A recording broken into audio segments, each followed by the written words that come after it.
The rain fell heavily on the concrete paths of Sector 7, where the sky burned purple through the dome in the sky, and the metal towers hummed with faraway engines. She sat there, bent over against the brick wall, her purple skin wet with rain and tears, her body shaking as people passed without looking. The words still rang in her ears: freak, burden, mistake. Her child watched from behind a thrown-away shipping container, small hands holding onto yellow cloth. No one stopped. No one cared until a man bent down beside her, his eyes showing something the colony had forgotten: compassion. And what happened next would spread through the stars in ways no one could predict. Before we start, subscribe now so you don't miss more amazing stories like this one. And before we dive in, tell us in the comments where are you watching this video from. We love hearing from you, and always read every message. The colony of New Eden spread out beneath fake skies, a meeting point where 17 species came together for trade, politics, and survival. But Sector 7 was different. It was where the forgotten people gathered, those who couldn't pay for the upper areas, whose bodies didn't fit the smooth efficiency the colony wanted. The buildings here were older, falling apart, fixed with rust and quick repairs. Neon signs blinked in languages both human and alien, throwing broken light across puddles that never dried. Lyra sat against the wall of an empty warehouse. Her breathing was hard, her body hurting from the effort of simply living in a world not made for her. She was Varian, a species known for their beauty, their thin bodies, their grace. But Lyra was different. Her body was heavy, soft, rounded in ways her people thought was shameful. Back on Vela Prime, she had been a scientist, smart and respected. Then the accident happened. The metabolism problem, the weight that wouldn't stop growing, the whispers that turned to shouts. She ran away to New Eden with her daughter Mira, hoping for a new start. Instead, they found new cruelty.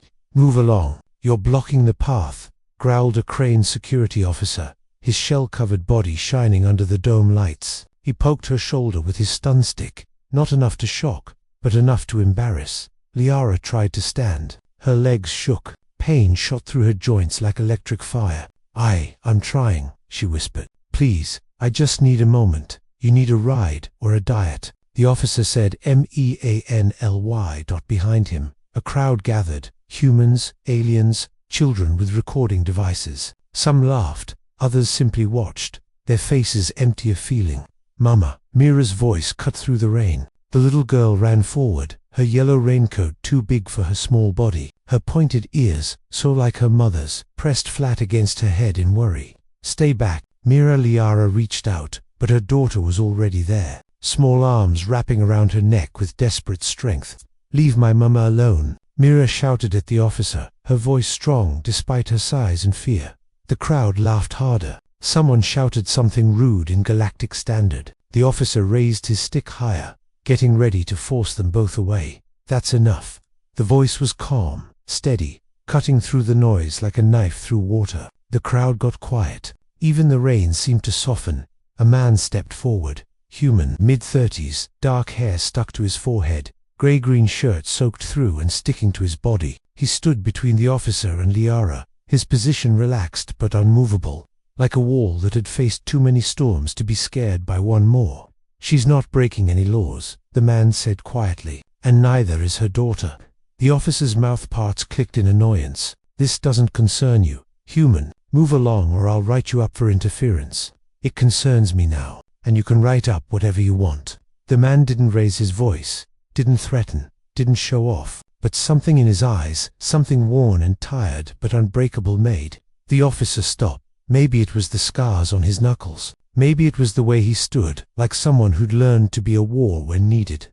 The officer stepped back, mumbling something about human interference, and waved the crowd away with an annoyed gesture. Slowly, they left, disappointed their entertainment was over. The man turned and bent down beside Lyra, his eyes level with hers. Up close, she could see the tiredness in his face, the lines around his eyes that spoke of sleepless nights and hard choices. But she also saw something else, something she hadn't seen in another person's eyes in so long she'd almost forgotten what it looked like. Recognition. "Are you hurt?" he asked gently, his voice low so only she could hear. Lyra shook her head, unable to speak past the tightness in her throat. "Can you walk?" I don't know. "I can't. My legs, they won't." Her voice broke.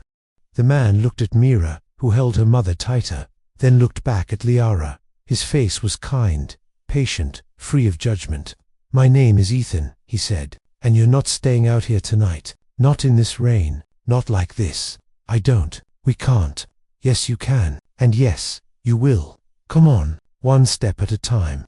But while the crowd left into the neon-lit streets, none of them noticed the watching drone flying above the warehouse roof or the symbol it carried.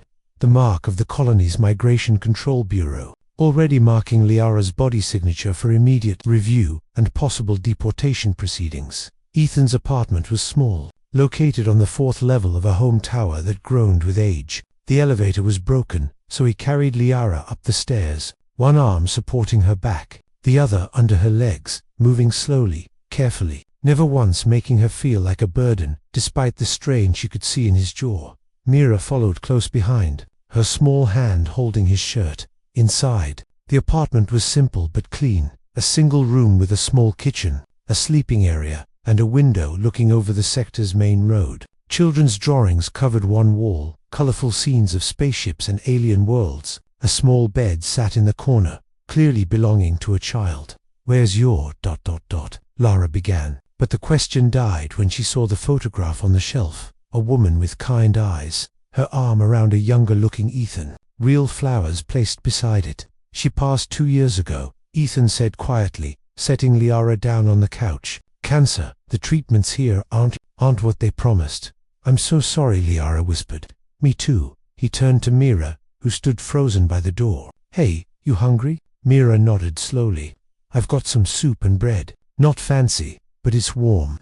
He moved to the small kitchen, pulling out containers. "You can sit on the bed if you want. There are books there. My son loves those stories. He's with his grandmother tonight." While Ethan heated the soup, Liara watched him move through the small space with practiced skill. There was a gentleness to him, a carefulness in how he handled the bowls, how he spoke to Mira. "Why did you help me?" she asked suddenly. Ethan paused, his back to her. For a moment, he didn't answer. Then, "Because no one helped us when we needed it." He turned, carrying 2 bowls. He handed one to Mira, then brought the other to Liara. "When my wife got sick, we lost everything. Medical debt, lost our housing in the upper levels, ended up here. People, ...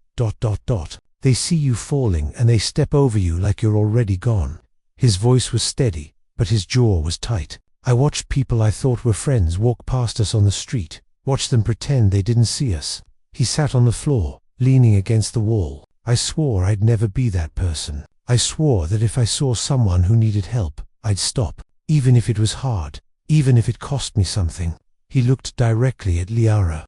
"My son needs to know that's how the world should work, not by stepping over each other, but by reaching down. You have a son. You shouldn't risk your safety for strangers," Lara said. "Risk what?" "Being human." Ethan's eyes held hers. "My son knows what his mother taught us. We take care of each other. That's not negotiable. That's who we are."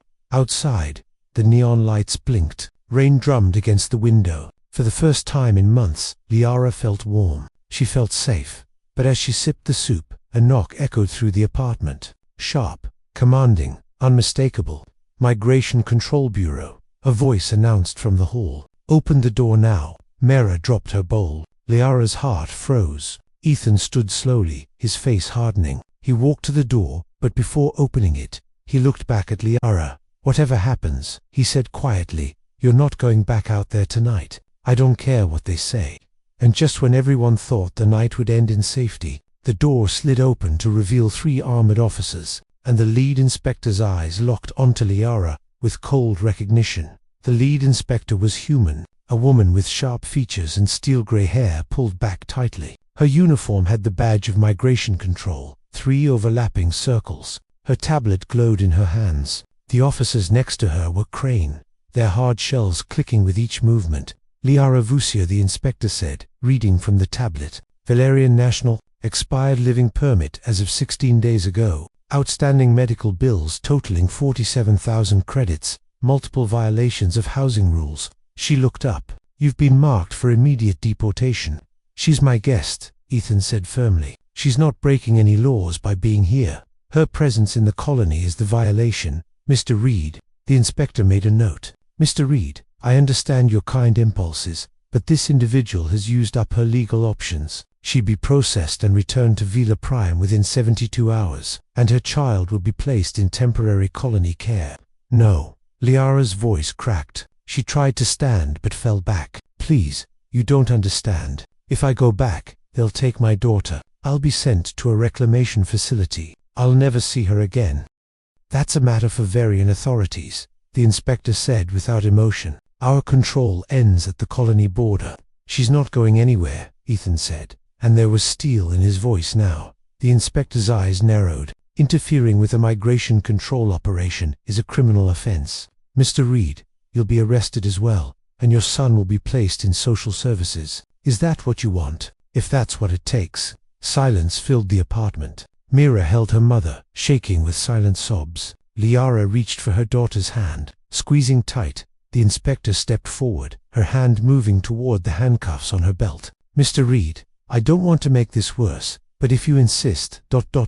What's your name? Ethan asked suddenly, his tone changing. The inspector blinked. Excuse me, your name, not your title. Your name? Inspector Carver. Why does that? ... Double quotes. Inspector Carver, do you have children? Carver's jaw tightened. That's irrelevant. It's not. Ethan's voice was gentle now, because if you did, you'd understand what she's fighting for. You'd understand that sometimes the law gets it wrong, that sometimes mercy is more important than procedure, that sometimes we have to choose between what's legal and what's right. The law exists for a reason, Carver said, but her tone wavered. So does compassion. So does humanity. Ethan took a step closer. Look at them. Really look at them. A mother trying to protect her child. A little girl who's done nothing wrong. Are you really going to tear them apart because of paperwork? For a long moment, no one moved. Mira's quiet sobbing was the only sound. Inspector Carver stared at Ethan, then at Lyra, then at the little girl in the yellow raincoat. Something flickered across the inspector's face, something human beneath the professional mask. Finally, Carver closed her tablet with a firm snap. You have 24 hours to file an appeal. If you can show proof of a real job and proper sponsorship, along with a payment plan for the bills you owe, we'll review her case for temporary status. She turned to the officers. We're done here. Ma'am, one of the Cathan officers protested. I said, we're done. Move out. They left. The door closed with a hiss. Ethan breathed out and sank onto the couch, his hands shaking now. Why did you do that? Liara whispered. You could have been arrested. Your son could have been taken. Would have been worth it, he said simply. 24 hours isn't enough. I don't have a job. I don't have sponsorship. I don't have anything. You have me? I'll sponsor you. I work at the recycling plant. If I can prove I'm financially responsible for you and Mira, they'll give you a temporary permit. You barely know me. I know enough. I know you're a mother fighting for her daughter. I know you need help. That's all I need to know. Tears ran down Liara's face. You can't risk your future for strangers. You're not strangers anymore. Mira looked up at Ethan, her eyes wide. Are you going to save my mama? Ethan knelt down, eye level with her. I'm going to try as hard as I can, but I'll need your help. Can you be brave for me? Mira nodded, shaking but determined. Goody stood and moved to an old computer. First thing tomorrow, we file the paperwork, but tonight you both need rest. As Lara lay back, exhausted, she watched Ethan work through forms on the screen, his face lit up by pale blue glow. She didn't understand him, didn't understand how someone could give so much, and just when everyone thought they would break, something was revealed that no one expected. Ethan's computer pinged with an incoming message. Vila, Embassy, urgent, legal notice. Morning light came through the dome. Liara woke to fake coffee and Ethan's urgent voice on his phone. I understand the complexity, but there has to be a past example. Check the Galactic Refugee Act of 2187, Section 12. He paused. I don't care if it's hard to find, it's still law. Mira was asleep on the bed. Ethan looked over and ended the call. The Vila Embassy message came through last night, he said, showing her his tablet. Liara, read it.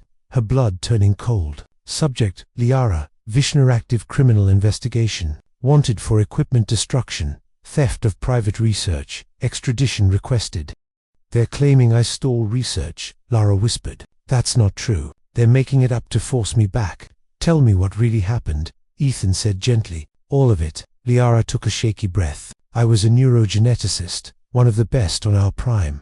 I worked on brain improvement systems for deep space exploration. The work required exposure to high-intensity brain stimulation. We had safeguards, but one day, the containment field failed. She touched her temple. I was caught in the pulse. Full exposure. I should have died. Instead, my brain rewired itself. My metabolism became unstable. The weight gain was immediate and couldn't be reversed. You survived something impossible, Ethan said. That's not weakness. That's extraordinary. My people don't see it that way. They see failure. The facility claimed I disabled the safety systems myself. They said the weight gain was proof of mental instability, that I couldn't be trusted with Mira. Her voice broke. They wanted to take her away, put me in a reclamation facility. So I ran. The research they claim you stole. My own notes, my own work. But technically, under Varian employment law, it belonged to the facility. It's worth millions. If someone could figure out how to use my brain adaptation safely, it would change space travel forever. Ethan leaned back, thinking, so, they want you back because you're profitable. Exactly. A knock at the door. Ethan opened it to reveal a young boy with dark curly hair and bright eyes, wearing a shirt with a spaceship on it. Dad, the boy rushed in and hugged Ethan. Hey kiddo, how was grandma's? Good. She made real pancakes. The boy noticed Liara and Mira. Who are they? This is Liara and her daughter Mira. They're staying with us. I need you to be extra kind. Okay. I'm Jonah. Do you like spaceships? Mira peeked over the bed edge. Yes, she said shyly. Me too. Want to see my models? Within minutes, the children were on the floor laughing together. A sound that filled the apartment with hope. Ethan's phone beeped. The legal aid lawyer found something. There's a rule. If you have unique skills valuable to the colony, deportation can be delayed. But my credentials are on Velta. Then we don't use credentials. We use knowledge. Ethan pulled up drawings. The recycling plant's been trying to automate brain sorting systems for months. The AI keeps failing. Someone with your background could solve it. I haven't worked in months. I don't know if I can. You just have to be better than their AI. Can you do that? Liara thought of Mira laughing, of the chance to build something here. Yes, she whispered. I can do that. It wasn't just knowledge, it was legacy. And suddenly, as Liara's fingers moved across the screen with growing confidence, everyone in that small apartment understood. They were seeing something extraordinary. The recycling plant spread across Sector 5, a huge complex of conveyor belts and towering incinerators. Ethan brought Liara through the employee entrance, the children staying in the observation deck with a kind Thorian woman named Kelsa. Inside the control room, chaos ruled. Alarms blared, engineers shouted. On the main screen, a digital map showed the facility's brain network in red. System failure coming soon. We're losing the East processing line, barked the shift supervisor, Torres. If it goes down, we're looking at a 2-week backup. The colony will drown in waste. Ethan approached with Liara. Torres. I brought someone who can help. Torres looked doubtful. Who's this? Dr. Liara Veshna. She specialized in adaptive brain networks. I don't care if she's the queen of... Torres snapped. Unless she can reprogram a failing AI in 30 minutes, she's useless. If you mess this up, the entire facility goes down. Give me access to your system, Liara said quietly. Something in her tone made Torres stop. Terminal 3, 20 minutes. That's it. Liara moved to the computer, her movement slow but careful. Her fingers found the keyboard, and suddenly it was like stepping back into her old life. The brain network's design appeared, beautiful but flawed. She could see it immediately. You're using a static learning model, she said quietly. That's your problem. Your AI learns from past data, but it can't figure out forward. It's like teaching someone to recognize apples, and then asking them to identify a pear. Her fingers flew across the keys. You need dynamic heuristic adaptation, something that recognizes patterns it's never seen before. The room fell silent as she worked. 10 minutes passed, then 15. Time's up, Torres said. I have to shut it down. Wait, Ethan said. 1 more minute. Liara entered the final command. The alarm stopped. On the main display, the red network changed to yellow, then to green. Processing efficiency climbed from 42% to 78% in seconds. What the hell? Torres breathed. It's learning, Liara said softly. Give it an hour. It'll reach 90% efficiency. The room erupted in cheers. Torres stared at the screen, then at Liara. "Consider yourself hired full-time specialist." Right that afternoon, they filed updated sponsorship forms. Inspector Carver reviewed the documents and stamped approval. "Provisional residency granted," she said. "1 year. Renewable if you stay in good standing." As they left, Carver called after them. "What you did, it's rare. People here don't usually fight for each other." "Maybe they should," Ethan said. Carver nodded slowly. "Maybe they should."